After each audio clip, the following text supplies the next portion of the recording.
Part 2 of the Teachings for the New Golden Age, my beloved Ascended Master, Kuthumi.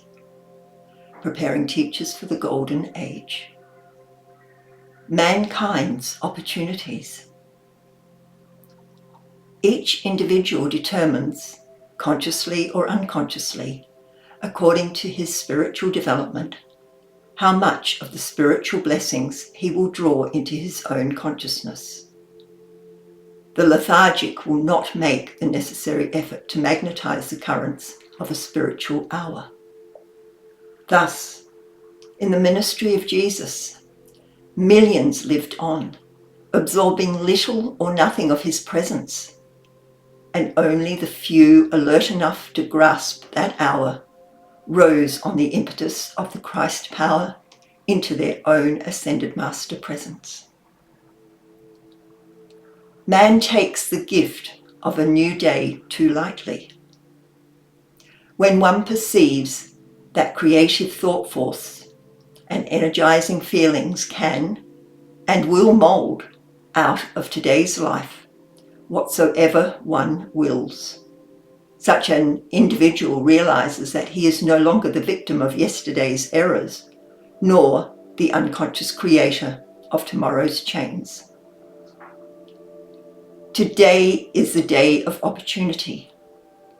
The experiences of yesterday may lead to the wiser use of life, and the experiences of tomorrow can be anticipated with certainty as days and years of peaceful, opulent, beautiful, harmonious manifestations, the result of the conscious creations that were built today.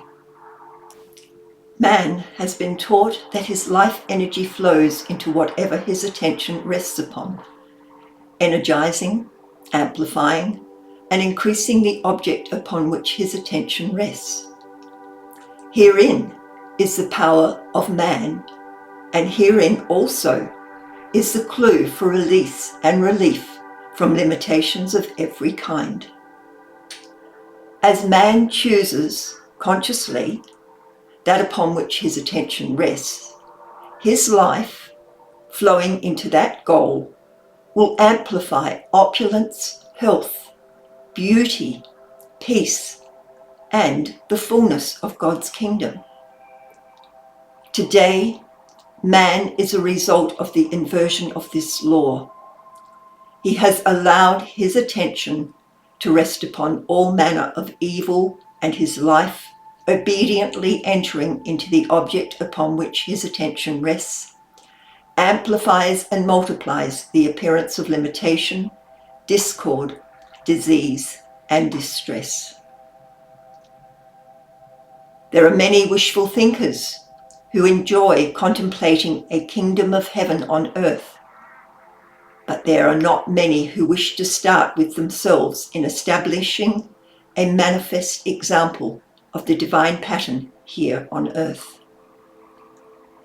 The steps, or lessons learnt from life experiences, upon which the Chela rises out of the impurity of wrong thought, feeling, spoken word, and action are provided only as the motive of the Chela signifies his determined desire so to rise.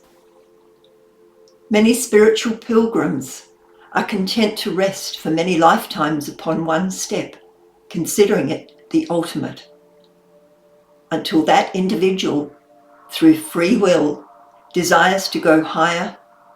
We cannot intrude. Praise God, from whom all blessings flow, is a song of praise of the illumined. The therapeutic value of gratitude cannot be minimized by the Chela who is endeavoring to consciously raise and sustain the vibratory action of his own consciousness. Any individual knows how his own spirit responds to a sincere expression of gratitude from a fellow man. Think, then, how the Father of all must respond to a sincere expression of gratitude to him for life, opportunity for self-expression, and the innumerable gifts which he has bestowed upon his children. spiritual pride, the worm in the heart of the flower of many a man's spiritual aspiration, often refuses to accept that presence through the cup fashioned by the Father's heart and hand for what is the individual being, but such a cup. If there were no ocean bed to cradle the vast bodies of water that cover the major portions of the earth, man could not enjoy navigation, ablutions, and generally the gifts of water.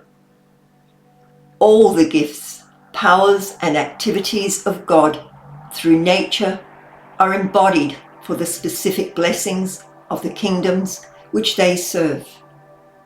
Abstract beauty is fashioned by the divas of the nature kingdom into blossoming shrubs, trees, and flowers.